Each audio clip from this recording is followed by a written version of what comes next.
अस्सलाम वालेकुम, मैं समी इब्राहिम और आप हमारा यूट्यूब चैनल देख रहे हैं। ज़िमनी इंतखाबात के लिए जो इलेक्शन कैंपेन थी वो अब ख़त्म हो गई है।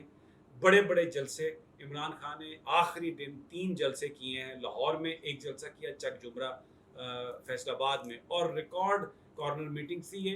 इंतखाबी जलसे थे, मकामी जलसे थे, और लोगों की एक बहुत बड़ी तादाद यहाँ पर आई। मरीम नवाज़ ने भी की छोटी छोटी जलसियाँ, और वो आखिरी दिन मुल्तान थी, लाहौर में नहीं थी। लेकिन जो इस वक्त हो रहा है, अगर हम देखें अवामी ताइदो हमायत को जो हमें जलसों में नज़र आई है, तो इमरान ये मैच जीत चुका है। इमरान, तहरीक इंसाफ, ये 20 की 20 सीटें जो नुमाइंदगान की फील्ड से खबरें आई हैं वो जीत चुका है।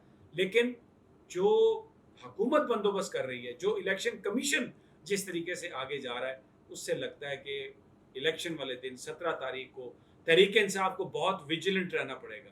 तहरीक इंसाफ को जो उन्होंने प्लानिंग की है, हर पोलिंग स्टेशन पर बंदे भी होंगे, और जो वोटर्स हैं वो घरों से उनको निकलना होगा, और फिर पहरा भी देना होगा। अभी जो इकदाम कर रहा है इलेक्शन कमीशन, उससे बाइसेस साफ नज़र आ रहे हैं। मैं आपको एक मिसाल दे देता हूँ। इलेक्शन कमीशन ने जो कल इमरान खान साहब ने उनसे कहा था कि आप क्या करते हैं लाहौर में, जबकि आपका ऑफिस तो इस्लामाबाद में है, आप 3-3 दिन वहाँ पे रहते हैं।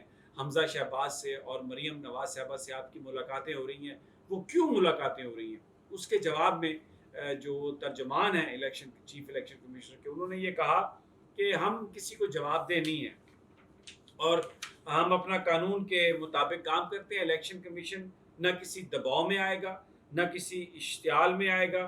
शफाफ इलेक्शन के लिए हम मुतहरिक हैं। आप अपने झगड़े अपने तक महदूद रखें।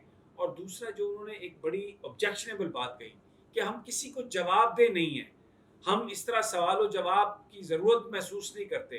भाई, आप आइन और कानून के तहत आप जवाबदेह हैं, आप पाकिस्तान के लोगों को जवाबदेह हैं कानून और आइन के तहत। और एक बड़ी जमात जो इलेक्शन में हिस्सा ले रही है, अगर उसकी तरफ से इतराज़ात किए जाते हैं तो आप उनको जवाबदेह हैं। और आज एक बहुत ही बड़ा जो एक इतराज़ था वोटर्स लिस्ट पे, उसमें 40 लाख बंदों को ये करार दे दिया गया कि वो मुर्दा हैं।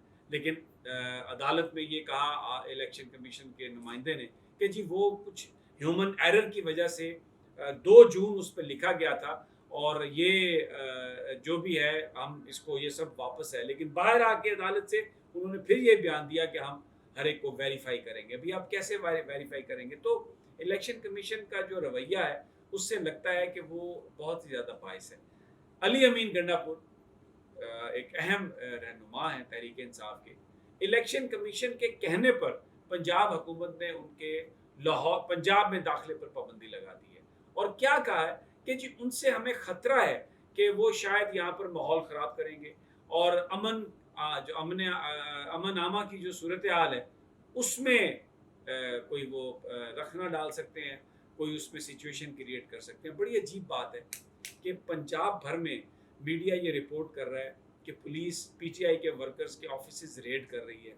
लाहौर में पुलिस अफसरान जो हैं उनको इस्तेमाल किया जा रहा है, जो हकूमती जो इस वक्त इन्फ्लुएंस है उसको इस्तेमाल करके अपने मुखालफिन के नून लीग जो है वो उनके कैंप्स बंद कर रही है, लोगों की गिरफ्तारियां कर रही है। और लेकिन वो इलेक्शन कमीशन को नज़र नहीं आया। तो एक बड़ा सवाल ये है कि क्या इलेक्शन कमीशन अली अमीन गंडापुर की मूछों से डर गया, उसके बड़े बालों से डर गया? यानी जो लोग लाहौर में बैठकर सारा जो इस वक्त सिचुएशन को ख़राब कर रहे हैं, उनके हवाले से कोई खबर नहीं है, उनके हवाले से इलेक्शन कमीशन ने कोई एतराज़ नहीं किया, और जो पीटीआई का एतराज़ है उसको दरखोरे इतना ही नहीं समझा। लेकिन अली अमीन गंडापुर की वहाँ पर दाखिले पर पाबंदी लगा दी गई है। बड़ी एक अजीब सूरत हाल है ये।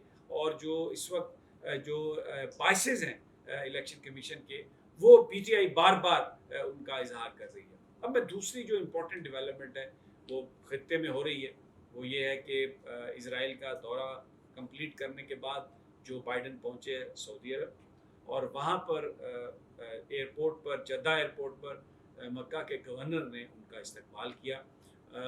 तवक्को ये की जा रही थी, मीडिया ये रिपोर्ट कर रहा है इंटरनेशनल, कि प्रिंस मोहम्मद बिन सलमान, ख्याल ये था कि शायद वो अमेरिकी सदर जो बाइडन का इस्तकबाल करेंगे, लेकिन वो इस्तकबाल करने के लिए वहाँ पर मौजूद नहीं थे। کچھ اہم اقدامات ہوئے ہیں. اب اسرائیل سے جو امریکی صدر ہیں وہ براہ راست فلائٹ لے کے سعودی عرب گئے ہیں. اس کے علاوہ کل سعودی عرب کی جو سول ایویشن جو ان کی اتھارٹی ہے اس نے اعلان کیا کہ تمام ایئر لائن جو ہیں وہ سعودی عرب کی ایئر اسپیس یوز کر سکتی ہیں.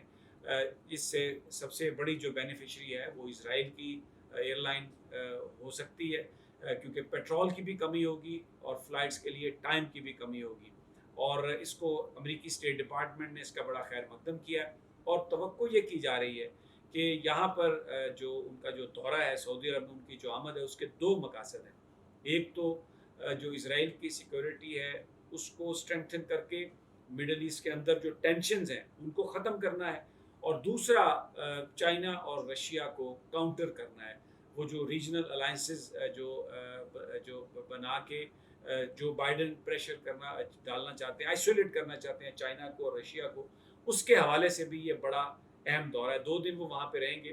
اس سے قبل امریکی صدر نے یہ جب وہ ابھی صدر نہیں بنے تھے تو ٹرمپ کے زمانے میں وہ یہ بہت زیادہ تنقید ہوئی تھی پرنس محمد بن سلمان پر کہ ان سے شاید وہ امریکہ کو ان کے ساتھ اپنے تعلقات پر نظر ثانی کرنی چاہیے کیونکہ وہ جو ایک امریکی صحافی کا جو قتل ہوا تھا سعودی نژاد امریکن تھے خشوگی, اس کے بعد بڑی صورتحال خراب ہو گئی تھی. لیکن پھر ابھی جو اور یہ کہا تھا امریکی اسٹیٹ ڈپارٹمنٹ نے وائٹ ہاؤس نے کہ صدر جو بائیڈن جو سعودی عرب کے شاہ ہیں سلمان صرف ان سے بات کریں گے کیونکہ وہ ان کے ہم پلہ ہیں, وہ پرنس محمد بن سلمان سے بات نہیں کریں گے.